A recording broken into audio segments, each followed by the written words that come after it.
তাআলা পৃথিবীর জমিনে হাজার হাজার মখলুকাতকে সৃষ্টি করেছেন। হাজার হাজার মখলুকাতের থেকে সৃষ্টির সেরা মানুষ রূপে আমার আপনারা বানিয়েছেন। পৃথিবীর জমিনে দেখা যায় আমার আপনার থেকে অনেক বড় বড় শক্তিশালী জন্তু জানোয়ার রয়েছে। আমাদের থেকে যারা অনেক লম্বা চওড়া, অনেক শক্তি রাখে, অনেক করে তারা খাদ্য খায়। আল্লাহ রাব্বুল আলামিন সেই সমস্ত জন্তুদের থেকেও আমাদেরকে আকলমান বুদ্ধিমান করেছেন, আর সমস্ত সৃষ্টির উপরে আমার আপনাকে প্রাধান্য দিয়েছেন, গুরুত্ব দিয়েছেন। আমার আপনার আল্লাহ রাব্বুল আলামিন আশরাফুল মাখলুকাত হিসেবে বানিয়েছেন। কেন আল্লাহ রাব্বুল আলামিন আশরাফুল মাখলুকাত করে বানালো, আর কেন পৃথিবীর জমিনে পাঠালো, আর কেনই বা পৃথিবীর জমিন থেকে বিদায় নেবে? সবাই চিন্তা করতে হবে কি হবে না? চিন্তা যদি করতে পারি রবকে চিনতে পারবো, আর চিন্তা যদি সরে যায় আল্লাহ রাব্বুল আলামিনকে খুঁজে পাওয়া মুশকিল হয়ে যাবে। তাই চিন্তা করতে হবে, ভাবতে হবে যে আল্লাহ রাব্বুল আলামিন কেন বা পৃথিবীর জমিনে পাঠিয়েছেন। আল্লাহ রাব্বুল আলামিন পৃথিবীর জমিনে অল্প দিনের জন্য আমার আপনার পাঠিয়েছেন। এই অল্প সময়ের ভিতরে আমার আপনার অনন্তকালের জিন্দেগি আখিরাতকে গুছিয়ে নিতে হবে, আমার আপনার আখিরাতকে সাজিয়ে নিতে হবে। মূল হলো আমার আপনার আল্লাহ রাব্বুল আলামিন আখিরাতের জমিনে একটা বিশাল বড় একটা জীবন রেখেছে। যেই জীবনের শেষ হবে না, যেই জীবনে আর মৃত্যু হবে না, যেই জীবন আর কোনো সময়ের জন্য আমার আপনার থেকে বিদায় নেবে না, সেই আখিরাতের জীবনের জন্য আল্লাহ রাব্বুল আলামিন পৃথিবীর জমিনে শুধুমাত্র পাঠিয়েছেন অল্পক্ষণ সময় ধার দিয়ে সেই আখিরাতের পুঁজি সঞ্চয় করার জন্য। পৃথিবীর জমিনে আল্লাহ রাব্বুল আলামিন লক্ষাধিক আম্বিয়া আলাইহিস সালামকে পাঠিয়েছেন। সমস্ত নবী আম্বিয়া আলাইহিস সালামদেরকে আল্লাহ পাক একটা দায়িত্ব দিয়ে পাঠিয়েছিলেন। সে দায়িত্ব হলো ইয়া আইয়ুহান নাস, হে মানব সম্প্রদায়, কুল লা ইলাহা ইল্লাল্লাহ তুফলিহুন, তোমরা পড়ে নাও, মেনে নাও, কামিয়াব হয়ে যাবে। আল্লাহ রাব্বুল আলামিন একটাই দায়িত্ব দিয়ে আল্লাহ রাব্বুল আলামিন লক্ষাধিক নবীকে পাঠিয়েছিলেন। আর লক্ষাধিক আম্বিয়া আলাইহিস সালামরা সেই একটাই দাওয়াত দিয়েছিল, আল্লাহর পরিচয়কে জানিয়েছিল, আখিরাতকে বুঝিয়েছিল, আখিরাতের পুঁজি সঞ্চয় করার জন্য সবাইকে বলেছিল। তাই পৃথিবীর জমিনে সাইয়্যিদনা আদম আলাইহিস সালাম থেকে শুরু করে আমার আপনার নবী জনাবে মুহাম্মদ রাসূলুল্লাহ সাল্লাল্লাহু আলাইহি ওয়াসাল্লাম পর্যন্ত যত আম্বিয়া আলাইহিস সালামকে পাঠিয়েছিলেন, সবাই কিন্তু একটাই কথা বলেছেন, আখিরাতের কথা। আমার আপনার নবী আমার একটা সময় এসেছিলেন, আইয়ামে জাহিলিয়াতের যুগ বলা হয়, যেই সময়ে মানুষের ভিতরে মানবতা ছিল না, যেই সময়ে মানুষের ভিতরে মনুষ্যত্ব ছিল না, যেই সময়ে একটা পশুর পানি খাওয়ানো কেন্দ্র করে বংশপরায়ণ যুদ্ধ চলত, যেই সময় নারীর কোনো মর্যাদা ছিল না, সম্মান ছিল না, ইজ্জত ছিল না, যেই সময় মহিলাদেরকে খেলার পাত্র হিসেবে ব্যবহার করা হতো, একজন পুরুষ তার জৈবিক চাহিদা মেটানোর জন্য নারীকে ব্যবহার করা হতো। তাই সে দেখতো না কার মা, দেখতো না কার মেয়ে, দেখতো না কার বিবি, দেখতো না কার কি। তাই সেই সময় আল্লাহ রাব্বুল আলামিন আইয়ামে জাহিলিয়াতের যুগে আল্লাহ রাব্বুল আলামিন আমার আপনার নবীকে পাঠিয়েছিলেন। এমন অন্ধকার সময় নেমে এসেছিল, সেই অন্ধকার সময়ে আমার আপনার নবী যখন মক্কায় কুরাইশ বংশের মধ্যে এলেন, আল্লাহ রাব্বুল আলামিন সেই নবীকে দিয়ে কমপ্লিট ইসলামকে করার জন্য, কমপ্লিট দ্বীনকে করার জন্য সবার আগে সৃষ্টি করে সব নবীদের পিছনে পাঠিয়ে দিয়েছেন।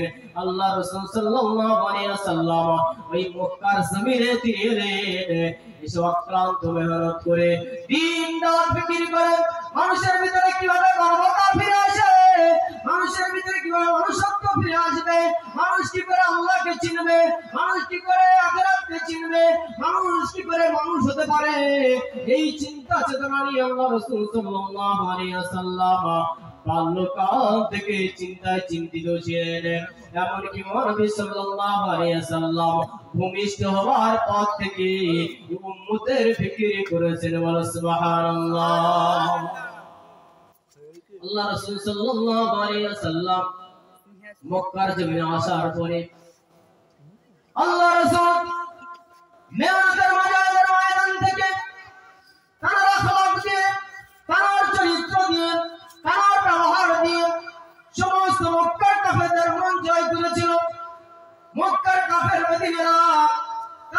আল্লাহকে মানত না, কোন নবীকে মানত না, আসমানি কিতাবকে তারা বিশ্বাস করত না, কিন্তু মুহাম্মদ সাল্লাল্লাহু আলাইহি ওয়াসাল্লামকে আল আমিন সাদিক বলে প্রত্যেকে মানত। আল্লাহ রাসূল সাল্লাল্লাহু আলাইহি ওয়াসাল্লামকে আমানতদার হিসেবে জানত।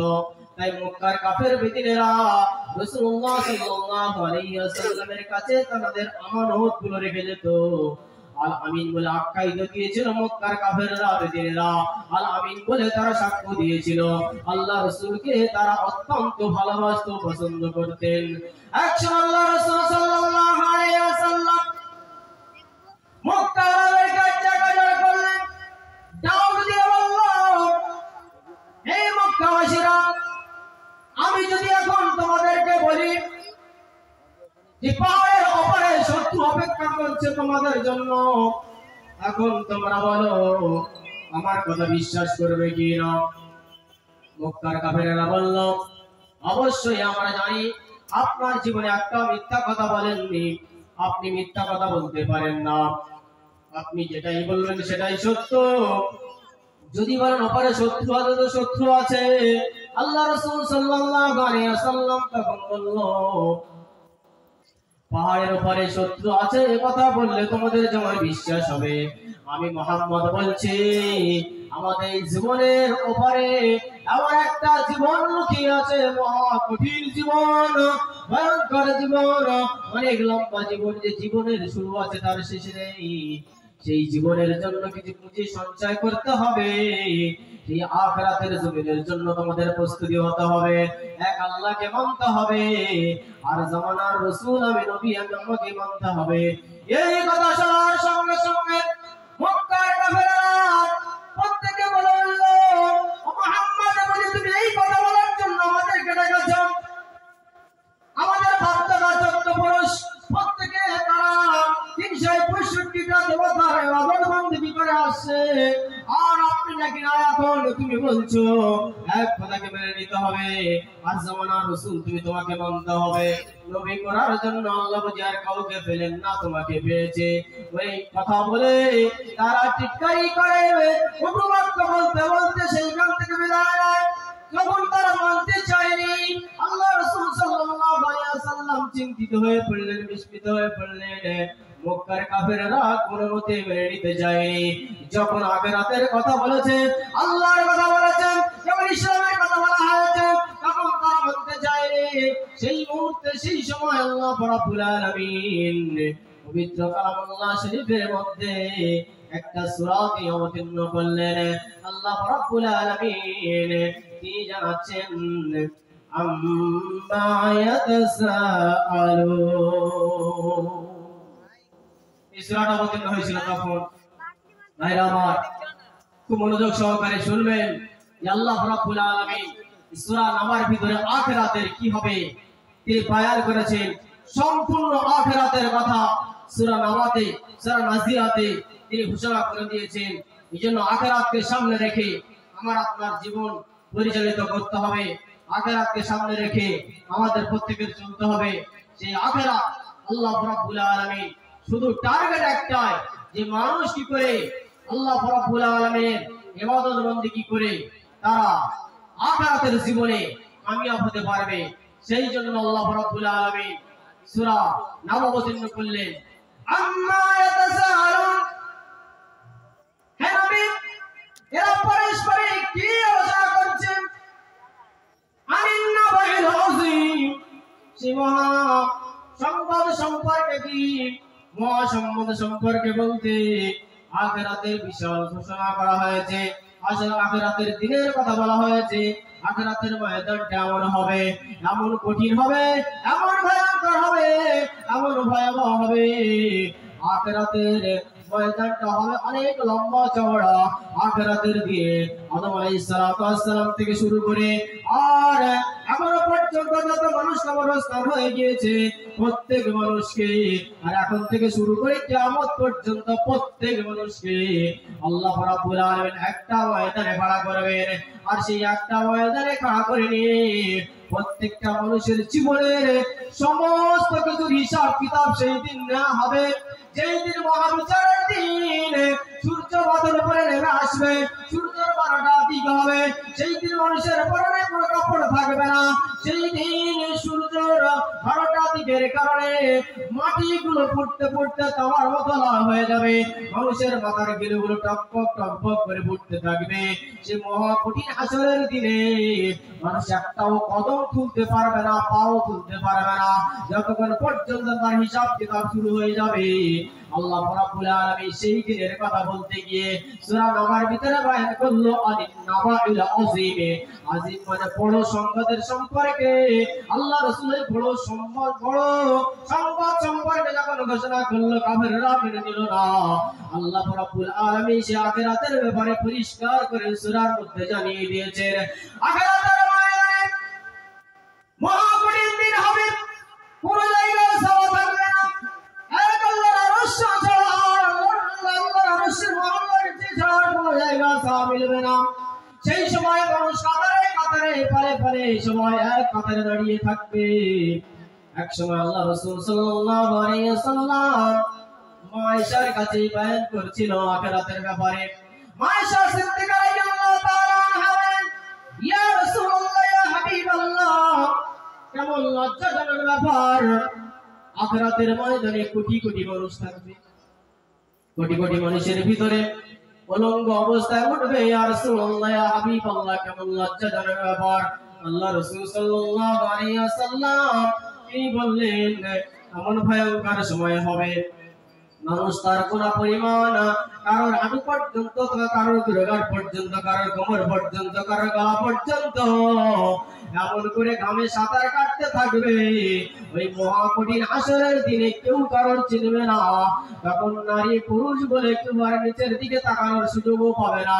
এমন ভয়ঙ্কর সময় হবে মা তার সন্তানকে ভুলে যাবে, এমন ভয়ঙ্কর সময় হবে বন্ধু বান্ধব তো কেউ কারোর চিনবেই না, বাপ ছেলেকে চিনবে না, স্বামী তার বিবিকে চিনবে না, বিবি তার স্বামীকে চিনবে না, এমনকি গর্ভধারিণী মা তার সন্তানকেও চিনবে না। ভয়ঙ্কর বিচারের সময় প্রত্যেকে খালি বলবে, ইয়া নফসি, ইয়া নফসি, আমার কি হবে, আমার কি হবে।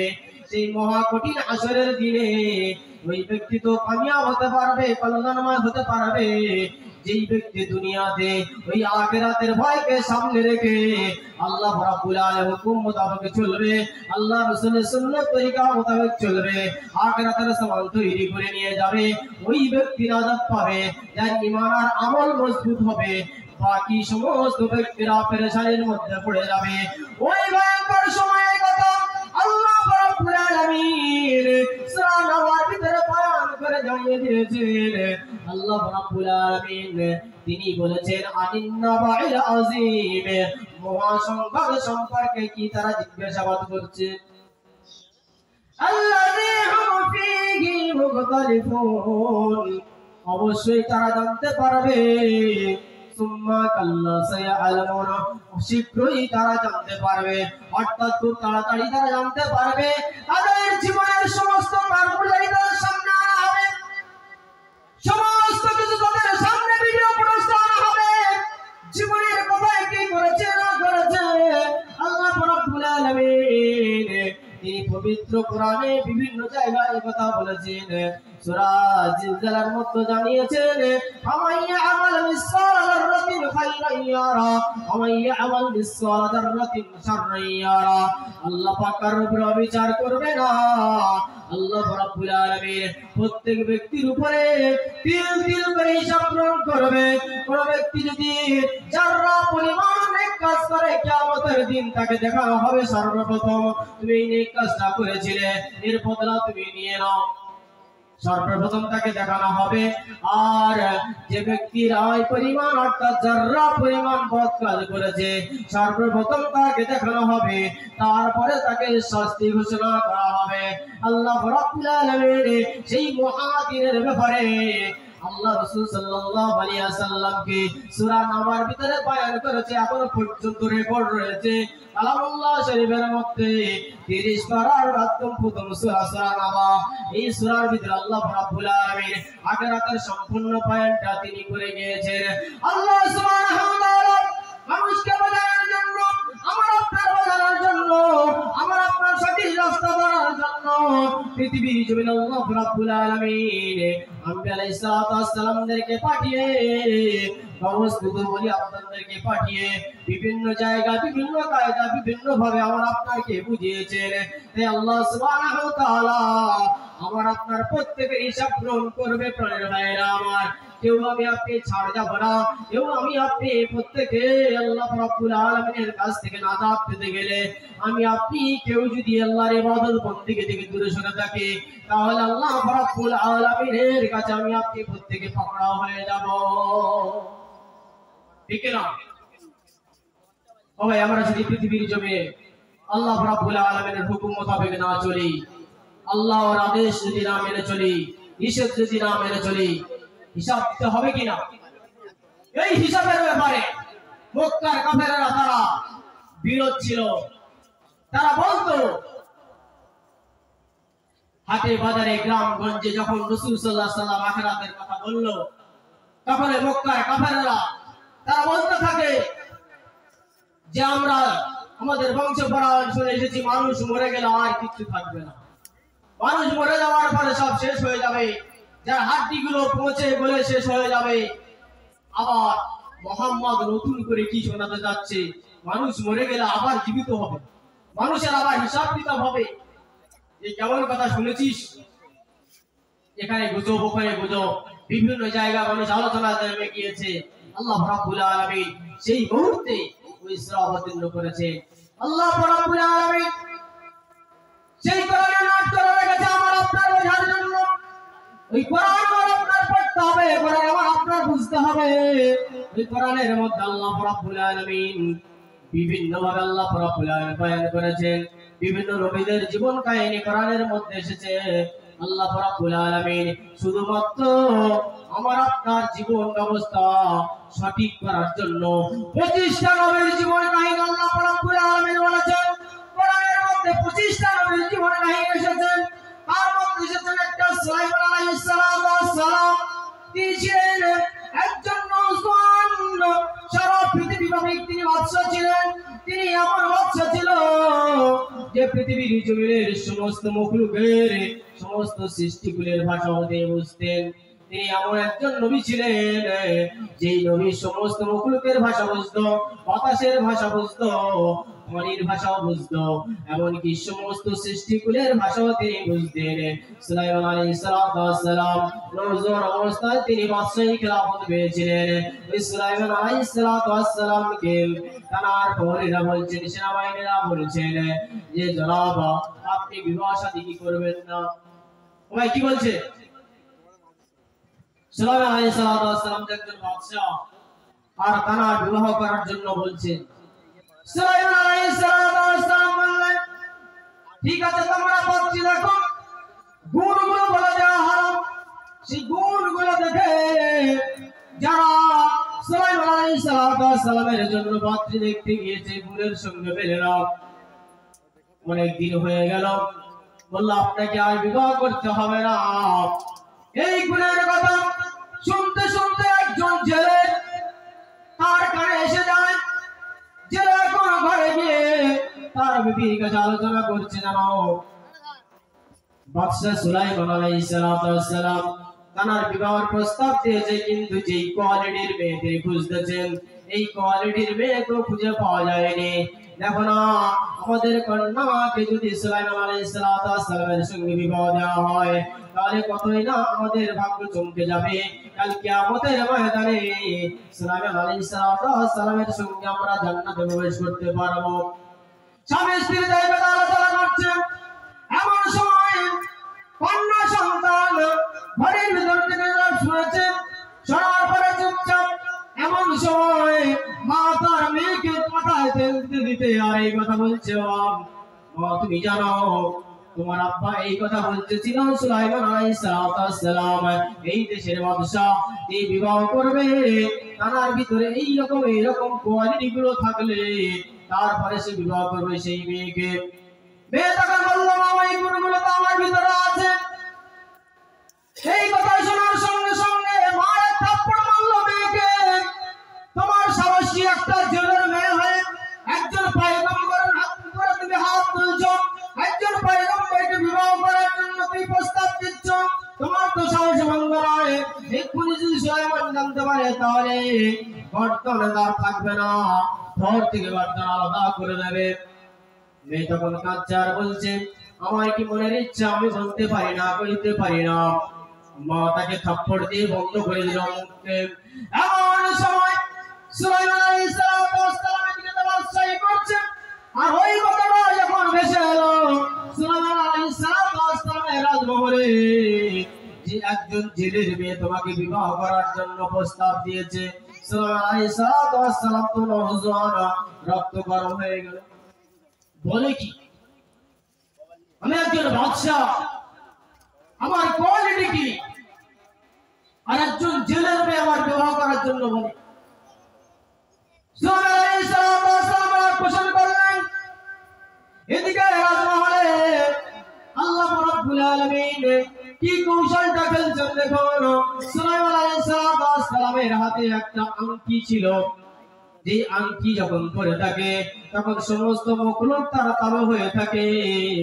এমন সময় সুলাইমান আলাইহিস সালাম তার যিনি দেহরক্ষী ছিলেন, সব সময় সঙ্গে ছিল, তার মধ্যে সুলাইমান আলাইহিস সালাম যখন ওই বাথরুমে প্রবেশ করতেন, ওই আংটিটা নিয়ে যাওয়ার তার অনুমতি ছিল না।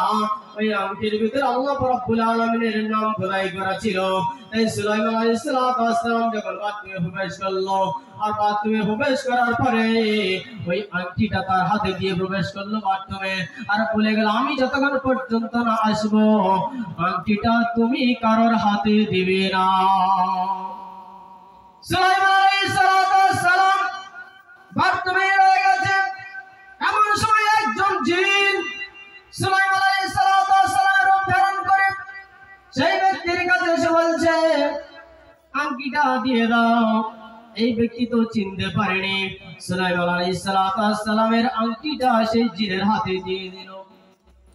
দুষ্ট জিন কি করলো, আংটিটা পরে নিয়ে আর সেই ব্যক্তিকে বলছে, দেখো খুব সাবধান, আমার মতো আবার অনেক সুলাইমান আছে, আবার সে এসে সুলাইমান বলে দাবি করবে, খবরদার, খুব খেয়াল রাখবে। এমন সময় আংটি পরে সিংহাসনে বসে গিয়েছে, বাদশাহী চালাচ্ছে একজন জিন। সুলাইমান আলাইহিস সালাম যখন বাথরুম থেকে বের হয়ে দেখেন কি চাচ্ছে বলে, আরে যেই কথা সুলাইমান আলাইহিস সালাম বলেছে সেই কথাই মিলে যাচ্ছে, এ তো ডুপ্লিকেট সুলাইমান। সুলাইমান আলাইহিস সালামকে বেধড়ক মার মারতে শুরু করে দিল। এমন মার মারলো যে সুলাইমান আলাইহিস সালাম আর বেঁচে থাকার উপক্রম ছিল না, তাকে টেনে নিয়ে একটা সমুদ্রের তীরে ফেলে দেওয়া হলো। এদিকে দেশ চালাচ্ছে জিন। সুলাইমান আলাইহিস সালাম পড়ে আছে নদীর তীরে, সবাই যেন মরে গিয়েছে, জন্য ফেলে দিয়ে এসেছে। সুলাইমান আলাইহিস সালামের বাদশাহী একজন জিন চালাচ্ছে। এমন সময় সুলাইমান আলাইহিস সালাম ওই নদীর তীরে যখন পড়েছিল, ওই জেলে যার বাড়ি থেকে ওই সুলাইমান আলাইহিস সালামের কথা আলোচনা করেছিল, ওই জেলে এখন মাছ ধরতে আসে। নদীর তীরে দেখে একজন নওজোয়ান পড়ে আছে, হুঁশ নেই। জেলে তাকে তুলে নিয়ে হুঁশ ফেরানোর পরে বলল, আমার যুবক, তুমি এখানে কেন পড়ে আছো? সুলাইমান আলাইহিস সালাম ভাবছে, যদি আসল পরিচয় দিই তাহলে আরো মার খেতে হবে। না, এক জায়গাতে মার খেয়ে কোন রকম বেঁচেছে, ফের যদি বলি আমি সুলাইমান বাদশাহ, তাহলে কি হবে, আরো মারবে। সুলাইমান আলাইহিস সালাম বলে, আমি তো জানি না, আমি ঠিক বুঝতে পারিনি কিভাবে এখানে এসেছি, আমি জানি না। জেলে কি করলো, সেই ব্যক্তিকে সুস্থ করলে, অর্থাৎ সুলাইমান আলাইহিস সালামকে সুস্থ করে তুললো। তোলার পরে বললো, বাবা যুবক, তুমি এখন কোথায় যাবে? বললো, আমার তো কোনো সাহারা নেই। সুলাইমান আলাইহিস সালাম ভাবলেন, যদি আবার রাজ দরবারে ফিরে যায় তাহলে আরো যা মারবে, বাঁচার কোনো লাইন থাকবে না। জেলেকে বললো, আপনি আপনার সঙ্গে নিয়ে চলুন আপনার বাড়িতে। সুলাইমান আলাইহিস সালাম জেলের সঙ্গে জেলের বাড়িতে চলে গেল। আর জেলের বাড়িতে চলে যাওয়ার পরে সেখানে থাকে। সুস্থ হয়ে যাওয়ার পরে সুলাইমান আলাইহিস সালাম দীর্ঘদিন জেলের সঙ্গে মাছ ধরছে, তার জীবনী চলছে। আল্লাহ রাব্বুল আলামিনের খেলা কেমন দেখো, ওয়া তাশাউনা ইল্লা আইয়াশা আল্লাহু রাব্বুল আলামিন। বান্দা নিজের ইচ্ছায় কিচ্ছু হয়নি, হবেও না, ইল্লা আইয়াশা আল্লাহু রাব্বুল আলামিন। আল্লাহ পাক যেটা ইচ্ছা করে সেটাই করেন। বাদশাহী থেকে নিয়েছে জেলের ঘরে, জেলের সঙ্গে জাল নেই, মাছ ধরে। এমন সময় দীর্ঘদিন পর্যন্ত হয়ে গেল, জেলে বলছে এইরকম একটা সুন্দর যুবক, আমাদের তো একটা কন্যা সন্তান রয়েছে, যদি এই জেলে এই যুবকের সঙ্গে বিবাহ দেওয়া যায় কেমন হবে? বিবি বলছে না, হবে না। কেননা কোথায় এর ঘর বাড়ি জানা নেই, কোথাকার কোন ছেলে জানি না, এর আখলাক চরিত্র কেমন, এ কেমন হবে জানা নেই, এই ছেলের সঙ্গে বিবাহ দেব না।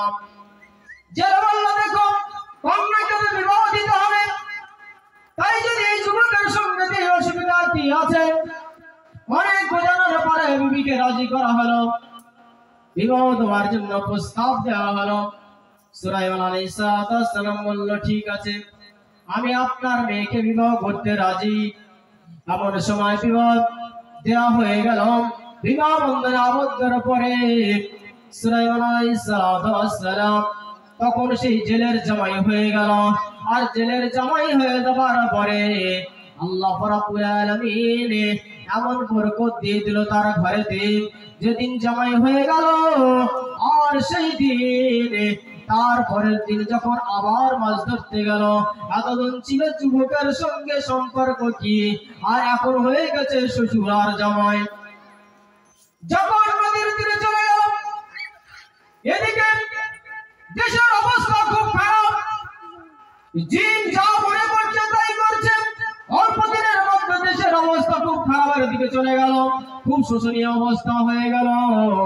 এমন সময় সুলাইমান আলাইহিস সালামের যে সমস্ত জিন শাগিরদরা ছিল, জিন উম্মতেরা ছিল, তারা ঠিক লক্ষ্য করে করে বুঝতে পারলো এ তো আসল সুলাইমান নয়, এই মন্ত্র হলো জিন। ওকে চিনতে পেরেছে? জিন জিনের চিনতে পেরে গেছে। এতদিন পর্যন্ত সুলাইমানের রূপ ধরে ও বাদশাহী চালাচ্ছে, আর একজন মানুষ যেমন বাদশাহী চালিয়ে দেশ চালাবে, একজন জিন কি সম্ভব? মানুষ তো শ্রেষ্ঠ সৃষ্টির সেরা, এটা আশরাফুল মাখলুক, এর উপরে কেউ শ্রেষ্ঠ নয়। তো জিন তার পদ্ধতিতে এখন রাষ্ট্র চালাচ্ছে, দেশ চালাচ্ছে, দেশের অবস্থা খারাপ, বিভিন্ন জায়গায় অরাজকতা তৈরি হচ্ছে, বিভিন্ন জায়গায় অভাব অশান্তি তৈরি হচ্ছে। জিনেরা ফলো করলো যে তো ব্যক্তি, এই তো সেই ব্যক্তি, এ তো জিন, এ তো মানুষ হতে পারে না। জিনেরা সবাই মিলে কি করলো? বললো বেটাকে ধরো। যখন সমস্ত জিনেরা আলোচনা করে নিয়ে তাকে ধরতে গেল, তখন সুলাইমান আলাইহিস সালামের বাদশাহীতে ওই জিন প্রাণে বাঁচার জন্য এখন ছুট মেরে পালাচ্ছে। কিন্তু জিনের ভিতরে তো জিনের শক্তিও রয়েছে। জিনেরা তার পিছনে যখন ধাওয়া করলো, আর ধাওয়া করার পরে সেই জিন শয়তান কি করলো? সমুদ্রের বিস্তারে জানে আমি যতক্ষণ পর্যন্ত আমার কাছে আংটি থাকবে ততক্ষণ পর্যন্ত আমাকে তো ওরা ধরে নেবে। ওই জন্য সেই তখন জিন কি করলো? তার আংটিটা খুলে সমুদ্রের তীরে ফেলে দিল। কোথায় ফেলে দিল? সমুদ্রের মধ্যে ফেলে দিল। আল্লাহ রাব্বুল আলামিনের হুকুমে সমুদ্রের তীরে পড়ার সঙ্গে সঙ্গে একটা মাছ সেই আংটিটাকে গিলে ফেললো। আর যখন ওই আংটিটা একটা মাছ গিলে ফেলেছে, তখন সঙ্গে সঙ্গে দরিয়ার যত মাছ ছিল তার পিছনে লাইন দিয়ে দিয়েছে।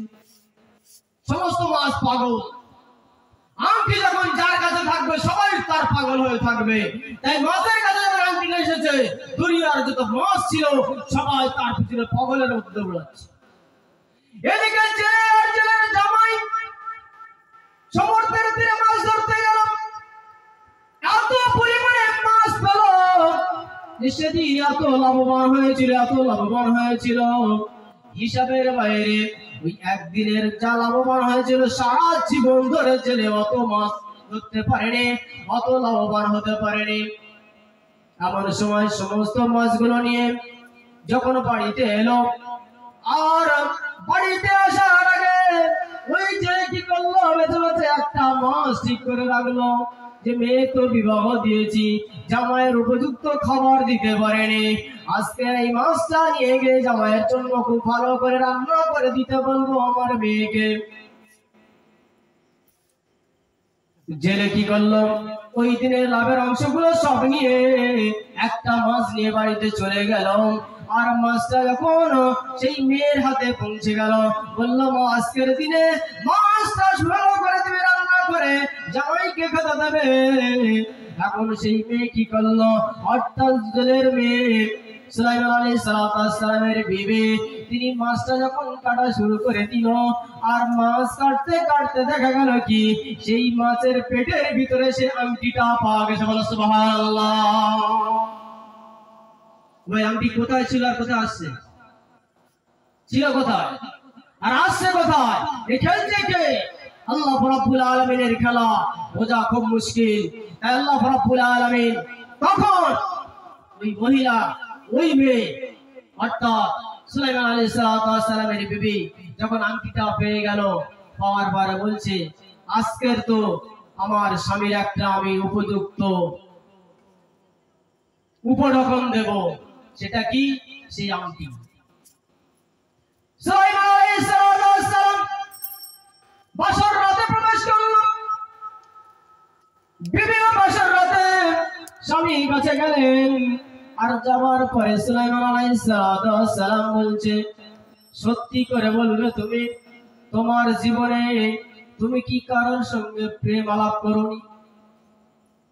জেলের মেয়ে বলল জি হ্যাঁ আমি প্রেম করেছি। বলল কার সঙ্গে? তুমি সত্য কথা বলো, কোনো সমস্যা নেই। জেলের মেয়ে বলল আমার জীবনে একটা প্রেম করেছি, আর কি তাকে চোখে দেখিনি? বলি প্রেম করেছে অথচ চোখে দেখেনি? বললো আমি প্রেম করেছি কিন্তু চোখে দেখেনি।